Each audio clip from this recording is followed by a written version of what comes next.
जय माता दी।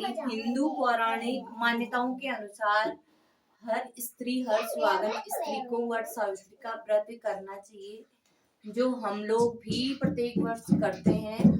और इसकी कथा इस प्रकार है। पौराणिक मान्यताओं के अनुसार माता सावित्री के पति सत्यवान अल्प आयु थे।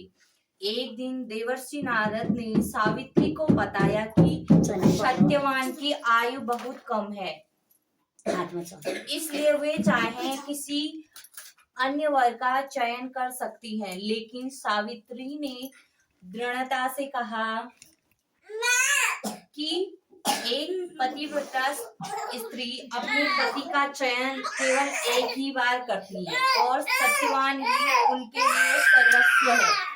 बार एक दिन सत्यवान जंगल में लकड़ियां काटने गए, तभी अचानक उनके सिर में तेज पीड़ा होने लगी। सावित्री उन्हें सहारा देकर एक विशाल वट वृक्ष के नीचे ले आई और उनका सिर अपनी गोद में रख लिया। उसी समय यमराज अपने दूतों के साथ वहां पहुंचे और सत्यवान के प्राण लेकर दक्षिण दिशा की ओर चल पड़े।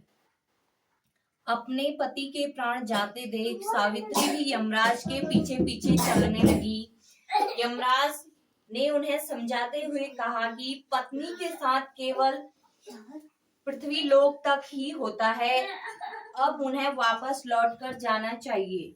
लेकिन सावित्री ने विनम्रता से कहा कि वहां उनके पति जाएंगे, वहां वह भी उनके साथ चलेगी और वही उनका स्थान है, यही उनका धर्म है।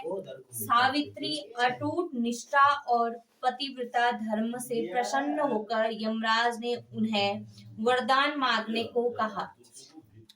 सावित्री ने पहले वरदान में अपने सास ससुर की नेत्र ज्योति वापस मांगी, जो जन्मजात ही अंधे थे।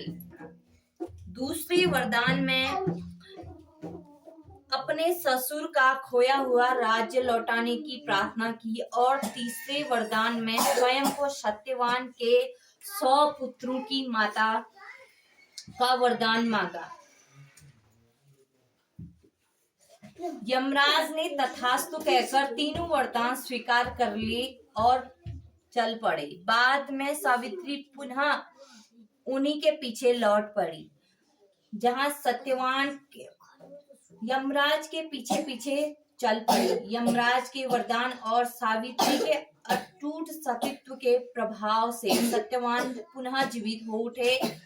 इस प्रकार माता सावित्री ने अपने तप, प्रेम और दृढ़ संकल्प से न केवल अपने पति को नया जीवन दिया, बल्कि अपने परिवार का सुख और सम्मान भी वापस प्राप्त किया। तभी से वट सावित्री व्रत का विशेष महत्व माना जाता है।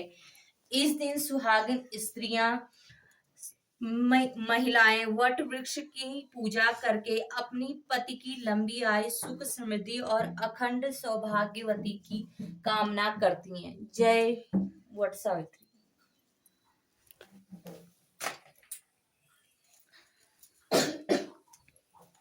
जो भी इस कथा को कहता है, सुनता है, उनकी पति की आयु दीर्घायु होती है और ऐसे ही सुनने वालों को और सुनाने वालों की पतियों की दीर्घायु हो और लंबी उम्र हो और उनके सुख समृद्धि उनके घर में आए। और इसी के साथ हम कथा का समापन करते हैं और अपना पूजा का भी समापन करते हुए सभी को दीर्घायु की शुभकामनाएं देती हैं और बधाई देते हैं और सभी को मेरा नमस्कार।